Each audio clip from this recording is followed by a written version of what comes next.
મારું નામ સત્તરભાઈ છે। અમારી આ મોબાઈલ શોપ અહીં આવેલી છે। આજ રોજ વહેલી સવારે અમારી પર ફોન આવ્યો બાજુવાળા ભાઈનો, જે ટેલરિંગનું કામ કરે છે, જે વહેલી સવારે વહેલા આવ્યા હતા। એમનો ફોન આવ્યો કે તમારી દુકાનમાં ચોરી થયેલી છે। તો તરત જ અમે આવ્યા તો જોયું અમે કે દુકાનમાં કાચ તૂટેલા છે, તાળા તૂટેલા છે અને એમાંથી કેટલોક માલ ગયો છે।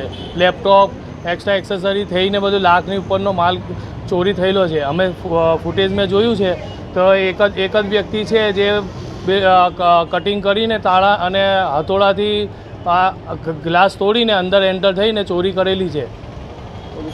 પોલીસ ફરિયાદ અમે કરી છે। હવે પોલીસ એ પ્રમાણે એક્શન લેશે અને અમે આશા છે કે જલ્દથી જલ્દ આનું નિવારણ આવશે। આ પહેલાં બી ઘણી બધી ચોરીઓ નિયર બાય થયેલી છે, બરાબર। તો આજે અહીં ચોરી થઈ, કાલે ત્યાં થશે, એટલે આને ફરજિયાતપણે આનું રિઝલ્ટ આપણે લાવવું જ પડશે। આ ચોરને પકડવો જ પડશે। આજે આ ચોર નહીં પકડાય તો ફરી એની હિંમત થશે, ફરી બીજી જગ્યા કરશે।